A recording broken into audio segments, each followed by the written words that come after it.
You go into your shower feeling, but as soon as you reach for the Irish Spring, your day immediately gets better. That crisp, fresh, unmistakable Irish Spring scent zings your brain and awakens your senses. So when you finally emerge from the shower, 37 minutes later, because you pay the water bill so you can stay in there as long as you want, you're ready to take on the day and smell great doing it. Irish Spring Body Wash and Bar Soap. Fresh, green, Irish. Shop now at Walmart. What's up, everybody? This is Peter Schrager from Good Morning Football and The Season with Peter Schrager. And guess what? It's football season. And you can now get almost anything you need for game day delivered with Uber Eats. What do we mean by almost? Well, can't get a running back delivered, but you can get baby back ribs delivered. Strong defense? Like, no. But a strong deodorant? Yes. A six-pack of abs? That's absolutely not. No. But a six-pack of beer? Uber Eats can get you that. There you have it. Get almost anything for game day delivered with Uber Eats. It's the official on-demand delivery partner for the NFL. Order now. Alcohol in select markets. Product availability may vary by region. See that app for details. It's time to get inside the Giants Huddle. Let's go, let's go, let's go. On Giants.com. I like it. And the Giants mobile app. Boom, give me some juice. Part of the Giants Podcast Network. Let's roll. Welcome to another edition of the Giants Huddle Podcast, brought to you by Citizens, the official bank of the New York Giants. I am John Schmeelk. Big show for you today. We'll lead off with Adoree Jackson, talking about how this Giants defense has played this year, the corners, and of course, the big matchup this week against the Bengals. Then we have Dan Hoard, play-by-play man for the Bengals, and then Bob Papa's conversation with the head coach of the New York Giants, Brian Daboll. Let's lead off with my conversation with Adoree Jackson. Now we're joined by Giants cornerback Adoree Jackson. Adoree, how are you, man? I'm doing well. How you doing today? I'm doing great, dude. Let's start here. How do you think the defense is playing right now? If you put your veteran hat on, you watch this defense on tape every week, where do you think you guys are as a group? We're playing solid, good complementary football. We're out there trying to get the offense the ball as much as possible. When special teams is out there flipping the field and doing what they need to do, trying to capitalize. So I think right now we're just knowing our role, knowing our job, and just trying to execute it. Now, you know what a peak Shane Bowen style of defense is supposed to look like. You were with him back in Tennessee before you came here. How close do you think your group is to executing exactly what he wants on a play-by-play basis? For us, we always talk about we always one play away from being where you want to be. And, that starts with just doing your job and trusting that your brother is going to do his. So going out there every snap, every down, knowing your brother's relying on you, knowing you're relying on your brother, understanding the defense to a T, and just playing fast. And like I said, I think you're just one player away. But at the end of the day, you still have to be consistent and do it snap after snap, quarter after quarter, and game after game. What does that look like when this defense is hitting on all cylinders? Obviously, you want the pass rush, but for you guys in the secondary specifically, I know he likes to switch up coverages. He likes to, have free snap movement to try to confuse the quarterback. You guys got to pass guys off in zone. So if a fan's watching at home, when are they going to know that, all right, this secondary has exactly what Shane Bowen's trying to do down pat, and they're playing it exactly what they're supposed to? When everyone's making plays. I think you can see that, like the Seattle game, a lot of people had some PBUs, get a bunch of sacks, and it's just it's symbiosis. Everybody has to work well together. Everybody has to play for one another, and then at the end of the day, have fun. As you've seen, that the game may have looked stressful, on the outside eyes, but for us, it's just going out there, having fun, playing ball, and doing what we love. Well, you got a lot of young guys too, so it's probably easy to have fun with the young guys, right? Right. I'm going to go through some of these guys. I want you to tell me how they're playing and kind of what your impressions are. Let's start with Tay Banks. He's been going through a gauntlet of really good wide receivers this year, and it's only going to continue the next couple weeks. So how do you think he's kind of progressed trying to figure out exactly what he's trying to do in this new system? I think he's doing well. He obviously plays the toughest position that I'm not being biased in football. He's playing cornerback. It's an offensive league, but to go out there, snap and clear, game after game, practice after practice, snap after snap, to go out there and keep competing, keep battling, he's going to make his play. So to see his composure, to see his confidence not waver, and to go out there and still be him, that's a great feat to have as a cornerback, and he's doing a great job at it. All right, how about Cordell Flott? I feel like especially in that Dallas game, he had a couple pass breakups on Brandon Cooks on a couple of those little hitch routes. I feel like he's really coming into his own a little bit. Yeah, man, I like Cordell Flott a lot. Been with him since his rookie year here. And man, I just always, he went to LSU, DBU. We joke about it. Corey Raymond did a great job getting him prepared, but I just think he's a special talent, a hell of a player, and a great person as well. So man, I'm always rooting for Cordell to go out there. It puts a smile on my face to see him when he goes out there and makes plays. How about the two rookies? Obviously, it's not going to be perfect. These guys are still learning, but both guys have also made some plays, and especially, I think, their physicality around the line of scrimmage has been pretty impressive. The thing with them, they play fast, and that's what you're looking for. Like you said, it won't be perfect, but, we know it's not going to be perfect, but you demand it. But they go out there and play fast and do a lot of youthful things. What does that mean? What does that mean, youthful? Man, they can go out there and crash out if they need to. Their body can recover a lot faster. They're still naive and wide-eyed to the game, and that's a good thing to have. But at the same time, being a defensive back, being able to snap and clear, not being too high on the moment or not being too low, they do a great job at that. That's real good. You have a pass rush in front of you right now that leads the NFL in sacks with 22. Right. Does it feel that way to you? You've played behind a bunch of really good pass rushers over the years in the league. Does this, to you, like just your feel on the field, does it feel like a pass rush that is leading the league in sacks? Man, I didn't know we were leading the league until I seen that stat. 22. But it made sense after that Seattle game. A lot of people were getting after the ball. Got a couple DBs.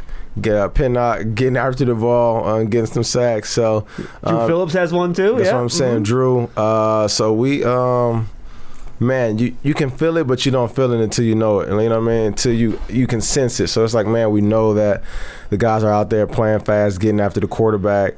But then again, you don't really know because you're just out there playing. Like you don't really, I don't say care about stats because you really don't. You just care about the outcome. You see your brother win and celebrate. So after they said we're leading the league, then I had to look back. Dex had 3. I think Tibbs had 1. Burns had 1.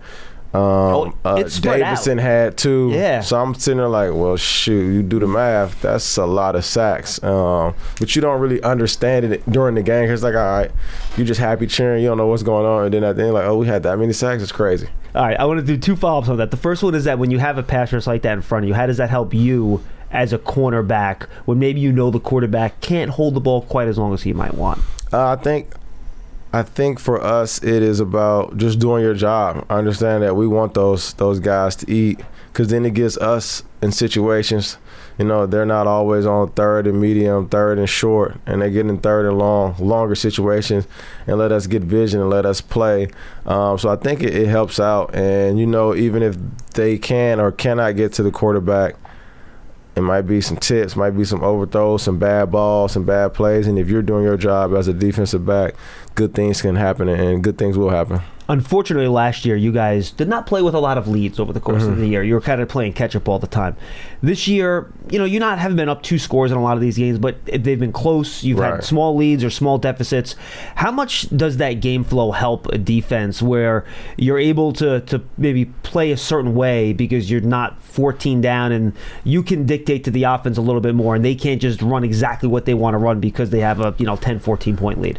Kind of back to that 22 season when we didn't really, I guess, had substantial leads, but at the same time understood that the course of the game, a lot of things can happen. Yeah, the games were close. Exactly. You go to Tennessee, the first game, I think we're down 14. Then let's say you go to Cleveland, we're down 7 with 14 minutes and 50 seconds left to play. And then the Seattle game, we do an 8-minute drive, and then we're down 7-0 because the mishap on the goal line. And then having that mental toughness, that mentality that, man, it's okay. It's a long game. It's a lot of ball left to be played. So I think having that mentality and understanding that things will change and the course will change, and it's about having another opportunity to go out there and keep playing, and another opportunity to showcase yourself and who you are as a defense. And I think when we use that mentality that even when things may not go our way, it's okay. We can keep going out there and battle. All right, let's talk about the opponent a little bit this week. When you go out there, how important is it for you to ID, first and foremost, who you're lining up against on any given play, given the stylistic differences between T. Higgins and a Jamar Chase? That's what film study is all about. That's what we're here for. I tell people when they ask me what I'm doing, I'm at work. You know what I mean? They say, aren't you playing football? Nah, it's my job. Like, this is my livelihood, my work. So you got to know your ins and outs. Just like if your boss or anybody asks you to come do a report or asks you to be ready or prepared to do a presentation, you're going to be prepared and understand, your specific task, your specific role. So no matter who may line up a receiver, you got to know, because you never know. They might motion and you might get somebody else, and you need to understand, like, okay, well, I just don't film study on one. Just like anything at work, they might tell you to just do this, but you still may have to have some fair knowledge of everything else. What are the differences between covering a Ja'Marr Chase versus covering a T. Higgins? I would say player style, but at the same time, there's really no difference. They're both they both are dynamic receivers. It's a trip that they got two receivers like that, a great quarterback, tight ends, rookie receivers as well that go out there and can get the job done. So I think, for them, there's small difference, maybe height, how they run, but at the same time, both are dynamic, can catch the underneath, intermediate, or deep ball and do it very well and can change the game. Ja'Marr Chase, what's the more dangerous part of his game? Is it the get you over the top with the speed and the contested catch down the field stuff, or is it the I'm going to catch this 7-yard pass, bounce off 4 defenders, and run 70 yards for a touchdown? I think they're both the same. If I can be completely honest, it's kind of like that. Kind of like how the Tyreek Hill is. Like, he can probably catch an underneath route and go the yard, or he can take it deep and. You know what I mean? And take the top off the defense. So I think they both are hand in hand, because you just don't know what you may get and what to expect. But those two traits that he have, which makes him dynamic. And then T. Higgins, when you have a bigger frame guy like that, he's like a legit 6'3", 6'4", right? He's got a long frame. How do you play a bigger receiver a little bit differently to try to take away that strength from them? You just have to, play with more physicality. I would say attacking the football. Obviously, whatever you do at the line of scrimmage, however you play off, you still do what you do. But I think the only thing that changes is, those guys both have strong hands and a great catch radius. So finding any way to scrap and claw to figure out how to get the ball away. I think that's what it comes down to at the end of the day. They have great tangibles. They do great things, and it's up to you as a defender to figure out how to get the ball away, or how to capitalize or utilize your strengths as well to combat them. All right, I want to talk about Burrow for a second. You've played all the great quarterbacks over the years. And what is it about Joe Burrow that makes him a tough opponent and a tough quarterback to go up against? I think confidence is key. I think he has the confidence and knows he's a great quarterback. You know what I mean? Where you know that you can go out there and do it. That separates you. At the end of the day, the game is what they say, 90% mental, 10% physical. So if you mentally are in tune, I'm pretty sure he studies the game. You have a lot of support around him. His team trusts him. The coaches trust him. So I think when you have all those aspects together, and you know that you're a guy, you can go out there, produce, and play at a high level, and he does that. I might be choosing the wrong word. I'll use the word fun. Maybe I should be using the word challenging. How is it fun and challenging trying to, at least for maybe a split second on each play, create some indecision and, at least make Burrow not quite sure what you guys are in, to try to give you a little bit of an advantage given how smart he is, and then everything you guys do post-snap to try to confuse the quarterback? Is that fun for you, getting ready each week, trying to do that against such a cerebral quarterback that's seen a whole lot in this league? I think that is one of the best things about football. Each week, having a new game plan. Each week, doing something new, maybe a new technique, maybe something different. And I think the wrinkles. Yeah, I think that's what I love a lot about football, because it's basically like life. Every day is going to be different. You never know what you may get. You got to always not be on a whim, but be light on your toes and understand that you may think they're going to have something new as well. And that's what you love about this game. Like, you can always expect they're going to do this, they're going to do that, but they're game planning against us just like we are against them. And I think that's the nature and the beauty of it, to go out there and just compete. And I think that's the word that I would use, like the competition of it's like a chess match. They may be thinking 2 moves ahead, but you're trying to think 2 moves ahead as well. All right, let me bring these two parts of it together then. Yeah. As you try to do some of your post-snap movement and disguising to make Burrow maybe hesitate just for a second, give your pass rushers a chance to get home, right? does it make it tougher to do all of that stuff, the window dressing, right, to try to confuse him, when you have two guys that you really don't want to leave in ISO one-on-one coverage because they're really good? Does that just add a whole nother challenge to just dealing with their whole offense as a whole? It can when you first start the week, but I think by going through it, prepping, and doing what you're supposed to do throughout the week to build that confidence, to build that trust in one another from the upstairs and all the way down, or down all the way up, you know what I mean? Yeah. So I think that it can be, but that's why you do those meetings. That's why you do the walkthroughs. That's why you go through practice. And then I think it, like the word used before that, it makes it more fun at that point, because now you're knowing it. And I think they say it best, preparation, eliminates any doubts, eliminates any fears, eliminates any confusion. So when you prepare a certain way, when you get out in the game, they always say it will make practice harder in the game, but then when you get to the game, you got to bring the practice with you. Final question. How, maybe desperate is the wrong word, but I'll use it. Are you guys to put together a really strong home performance, especially in prime time, in front of these fans? You guys have had 2 wins, but they've been on the road, right? They have not been here. We know about the issues on prime time over the past few years. Games have not been great. How excited are you guys to put a really good game together in front of your home fans in prime time, national TV, against a team that, like the Bengals, who've been a perennial playoff team the last couple of years? I mean, it's always about winning. So you always want the prettiest, cleanest, most exciting win.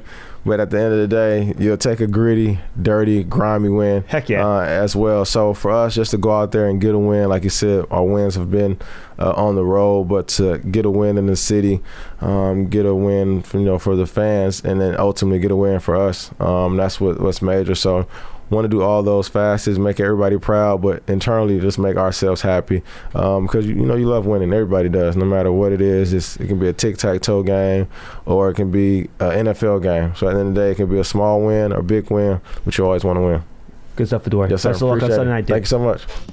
You love turf. You're good at it. So you start a turf biz. Business grows, your savings grow. Become the most celebrated name in turf. Are you ready for all that life brings? That's Adoree Jackson. The Giants Huddle Podcast is brought to you by Citizens, the official bank of the Giants. From game day celebrations to your everyday financial needs, Big Blue fans can get the most out of every moment with Citizens. Learn more at citizensbank.com/Giants. All right, and now we welcome in the play-by-play voice of the Cincinnati Bengals, the one and only Dan Hoard. Dan, thanks for being with us again, man. How are you? John, I'm great. It's my pleasure to be on. Thanks. All right. First of all, let's look at the injury report very quickly. We're recording this on Thursday morning, so things can change. But for the most part, the Bengals seem relatively healthy right now, huh? Yes, and that's really a change from the early portion of the season. They've been devastated on their defensive line. It's one of the reasons why their defense has struggled as badly as it has so far this year, but they're finally getting healthy up front. I think they're going to have Sheldon Rankins back this week. He hasn't played in several weeks. They got B.J. Hill back last week.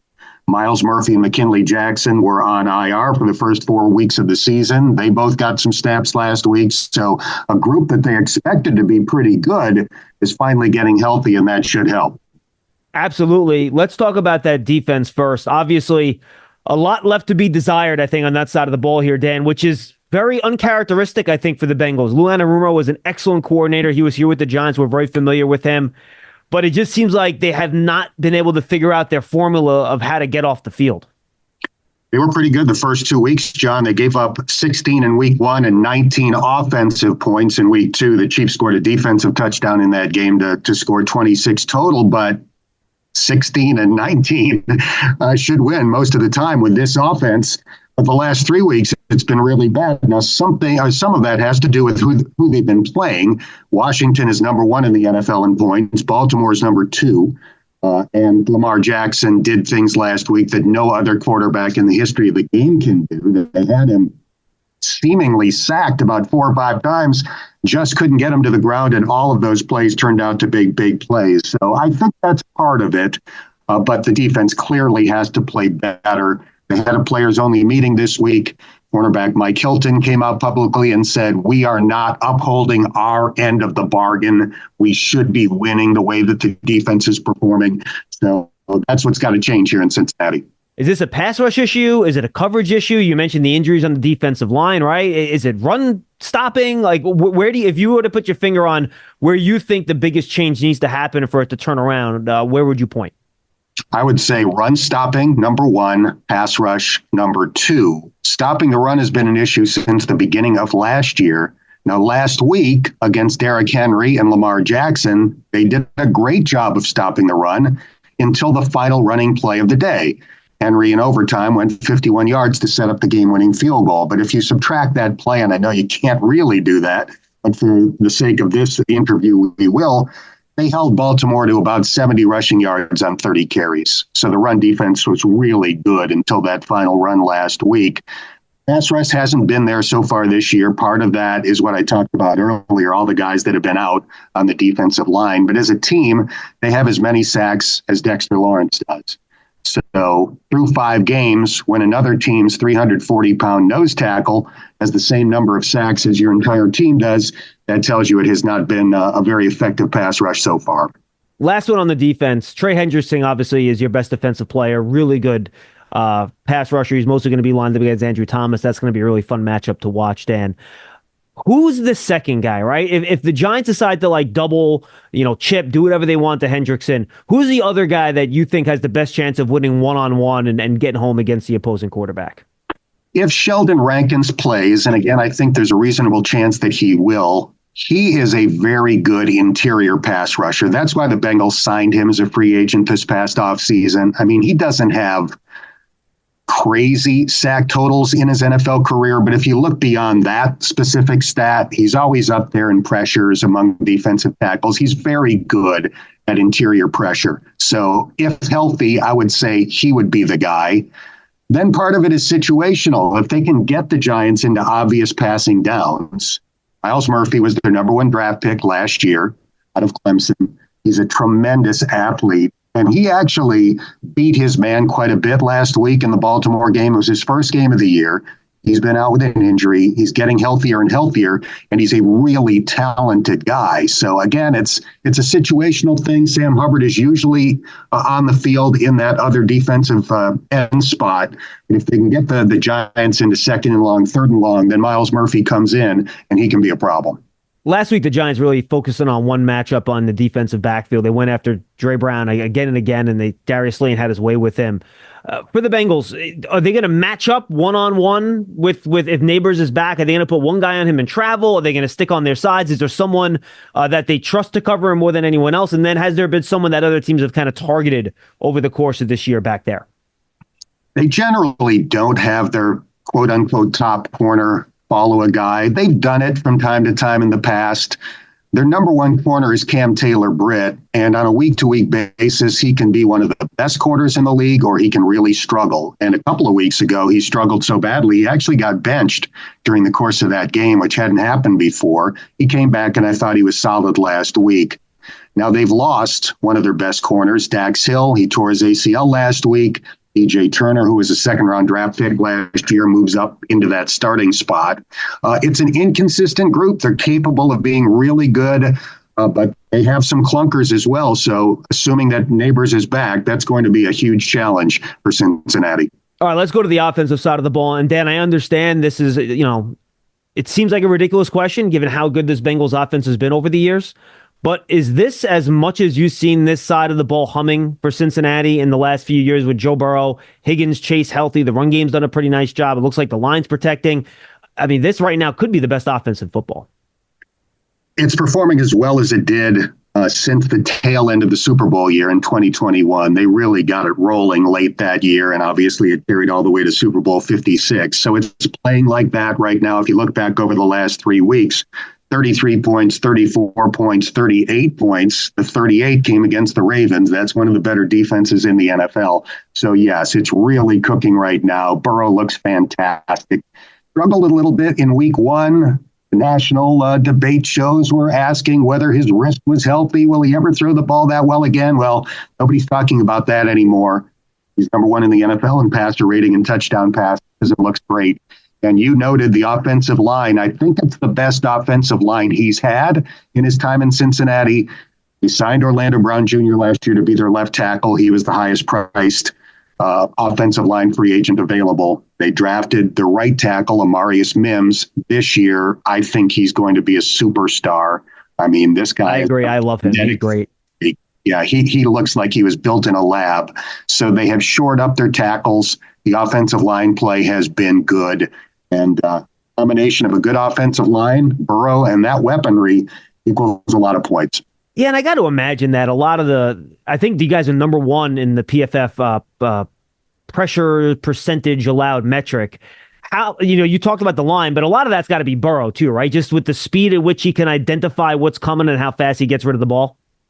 Yeah, Joe has two superpowers. Number one is his accuracy. Statistically, the most accurate quarterback in NFL history if you go by completion percentage. And, that can be a flawed stat depending on how far down the field you're throwing the ball. But in any case, for his career, he's better than 68%, better than 72% so far this year. And then the other superpower is his ability to recognize and diagnose. There's nothing a defense can do that seems to fool him. Now, he makes mistakes. They all do. But I would say from the very beginning of his NFL career, even as a rookie, his ability to recognize and process has been off the charts and as good as any quarterback I've ever seen. Is Zach Moss going to go, do you think? And by the way, I think Chase Brown's phenomenal, so I don't know how big of a deal it will be if he doesn't, but do you think Zach Moss is going to go in this game? Hard to say since he didn't practice at all on Wednesday. He told my analyst, Dave Lapham, that he expects to play. So based on what he said, I guess I'll say yes, but I really don't know. Chase Brown is excellent. I don't think if he gets the bulk of the carries, that's something that the Bengals would be worried about. But I do think there's a drop-off from the top two to the number three. Travion Williams is their third running back. Never really taken advantage of his opportunities in Cincinnati. So if, for some reason, Zach can't play and Travion becomes the other guy that gets snaps, there probably is a bit of a drop-off there. Final question. Is there any answer, Dave, for what the Bengals throw out there at wide receiver? I mean, you have Jamar Chase on one side, T. Higgins on the other. Yoshivas has been very good as your number three as well. I feel like it's just a matter of picking your poison. You want to double one, the other one's going to get you, right? Have any teams figured out any way to just put the clamps on those two guys out there? No, there really isn't, quite honestly. I'm sorry to say, but that's true. But I do think you got to pick your poison, and the most poisonous of the guys is Jamar Chase. So you have to double him. If you don't, he is going to have 150-plus yards. He is, along with Justin Jefferson, one of the two best wide receivers in the NFL. Maybe Malik Neighbors is going to get there in time. But Jamar he's got everything you want. Breakaway speed, unbelievable yards after catch talent. Catches everything, strong as an ox, 4.3 speed. He's a tremendous football player who helps Joe Burrow put up the type of numbers that he puts up every year. I mean, he turned a screen pass that seemed to be well defended last week into a 70-yard touchdown. So the guy is an unbelievable player, and the Giants, I'm sure, will be double teaming him on almost every snap. And then you had the crossover where he kind of bounced off 6 different guys a few weeks before that, right, where he managed to run for a touchdown. Unbelievable player. Dan, good stuff, my friend. Have a safe trip out here, and we'll see you on Sunday night. Looking forward to it, John. Thank you. You're ready for a change. Payday comes early with Citizens, so go to that retreat. New you moves to the country. Now you're raising goats and launching a lifestyle brand. Are you ready for all that life brings? Great job out of the Bengals play-by-play man, Dan Hoard. The Giants Huddle Podcast is brought to you by Citizens, the official bank of the Giants. Citizens will donate $750 to the Giants Foundation for each scoring drive during the 2024 season. Learn more at citizensbank.com/Giants. Now let's head over to the head coach of the NYG, being interviewed by the voice of the NYG, Bob Papa, with Brian Daboll.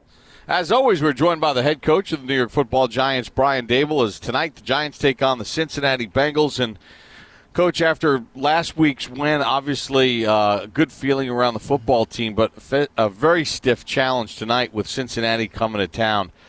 What are some of the things as you look at this football team that say, hey, don't fall asleep on this 1-4 record? Well, their 4 losses have all been one-score games. They've played against Patrick Mahomes, Lamar Jackson, Jaden Daniels. They have an explosive offense. They're they're a very good football team. They're getting better each week, but they're explosive. They can score, put up a lot of points, and certainly will be a challenge. Yeah, let's start with Joe Burrow, right? He's 12 touchdown passes, which is best in the National Football League. He's hitting his completion percentage high. He's averaging a passer rating of 113.6, which is best in the NFL. Coach, what makes him such a difficult out as far as going against him? Yeah, well, he's extremely talented. He can put the ball anywhere he needs to. Even when you're covered, you're not covered with a quarterback like that. He can extend plays. He's tough. He's a competitor. He makes good decisions. Coach, last week you had to deal with, 3 really good receivers. It doesn't get any easier this week. The combination of Chase and Higgins, it's almost like they're throwing 2 number ones at you. Yeah, no question about it. And, those guys do a great job of getting open, making plays, run after catch, explosive plays down the field, intermediate passes that can take the distance. It's certainly a challenge when you have those type of skilled players around, an elite quarterback. And, it shows with the amount of points they put up. Coach, for years they leaned on Joe Mixon. He's not there anymore. He's in Houston. How important is it to make sure that they don't get any kind of momentum going with their running game? Yeah, we got to play good team defense. So, again, it all starts with Joe Burrow and the 2 skilled players. I'd actually say, more than that with Andre, with Gesicki, and, Zach and Chase that you just alluded to in the run game. They're a formidable team with really good football players. When you go on the other side of the ball, Coach, and you look at what they are defensively, what are some of the areas? Obviously, Hendrickson leads the team with 3 sacks. He's been a multiple Pro Bowl player. They got Rankins on the inside, former Giant B.J. Hill. What are some of the things that they do defensively that can disrupt an offense? Yeah, well, Coach Anarumo's done a fantastic job, since he's been in this football league. He's got a wide variety of things that happen on, I'd say second and long and into third down that cause issues with identification, fronts, pressures, and, like you said, whether it's Trey, Hendrickson or Rankins and Hilton's coming back. A lot of good football players on that side of the football. Coach, last week you had some players step up with other players hurt, and your 2 running backs, Tyrone Tracy and Eric Gray. Gray was effective in the passing game. Tracy obviously ran the ball well. Both guys did good jobs in pass protection. As you look at those players and you get contributions from across the board, what does that say about these young men as they stayed ready when their number was called?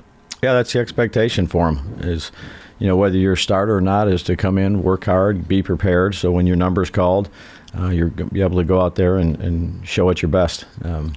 We've had a number of guys do that. And, throughout the season, this is a long season. There's a lot of things that can happen. Every player on this team is here for a reason, and that's our expectation of them. Let's talk about the quarterback, Daniel Jones.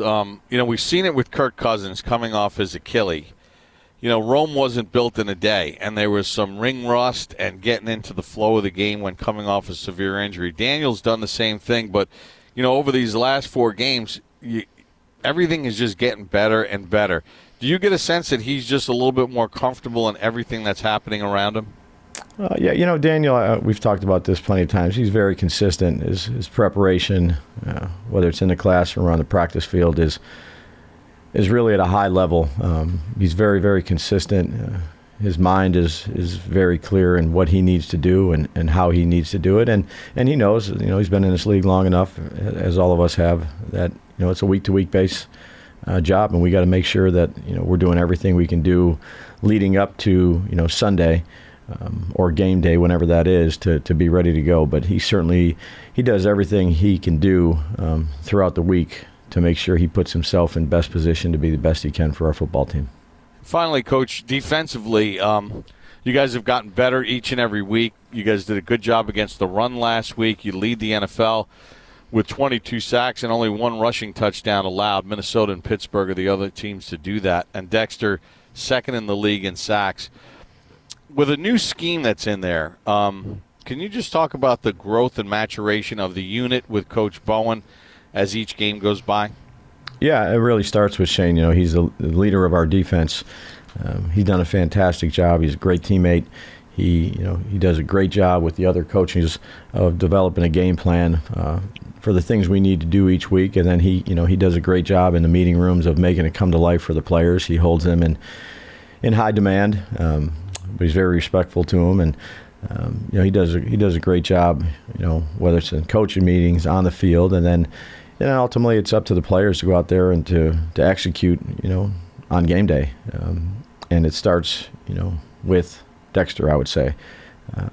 He's a fantastic player for us. We know about all his traits: physical, length, quickness, size, get off, speed, power. But he's very intelligent, and he's one of the leaders on our football team and the leader of our defense. And bringing guys like Burns, but it's all tied together. You have to play good team defense. We have, there's areas we still need to continue to work on, and our defensive coaches have been really stressing those fundamentals of, particularly I'd say tackling, is very important to us in improving in that area. But the coaches are aligned with the players, and again we'll have a stiff challenge against this team. They put up a lot of points. They're a tough cover. They're hard to defend. We're going to have all 11 of us being on the same page on every play. Coach, we appreciate a couple minutes. Best of luck tonight against the Bengals. Thanks, Bob. That's the head coach of the New York Giants, Brian Daboll. Great stuff from all of our guests today. We thank Adoree Jackson. We thank Dan Hoard. We thank Brian Daboll and Bob Papa for being a part of today's Giants Huddle podcast. Again, brought to you by Citizens, the official bank of the Giants. I am John Schmeelk. Thanks for being with us, everybody. And just a reminder, go back. We got a bunch of fun stuff on the feed this week. Brian Baldinger early in the week. Devin McCourty from NBC. He was phenomenal. And then, of course, you have Giants Hangout, which you can all find on that Giants Huddle podcast feed, which is now rebranded the Giants Podcast Network feed. Just find it on your favorite podcast platform. Go to giants.com/podcast or the Giants mobile app. For all of our guests today, I am John Schmeelk. Thanks for being with us in the Giants Huddle Podcast. We will see you next time, everybody. Whether you're ordering wings for the game, whipping up a 7-layer dip, or ordering pizza, there's something about football that makes you want to eat. And this football season, Uber Eats has the best deals on game day food, no matter what you're craving. From 2-for-1 pizza to buy one, get one wings. Uber Eats will be dropping new deals each week all season long. Uber Eats, the official on-demand delivery partner of the NFL. Order now for game day. Terms and conditions apply. See app for details. You go into your shower feeling, but as soon as you reach for the Irish Spring, your day immediately gets better. That crisp, fresh, unmistakable Irish Spring scent zings your brain and awakens your senses. So when you finally emerge from the shower, 37 minutes later, because you pay the water bill so you can stay in there as long as you want, you're ready to take on the day. And smell great doing it. Irish Spring Body Wash and Bar Soap. Fresh, green, Irish. Shop now at Walmart.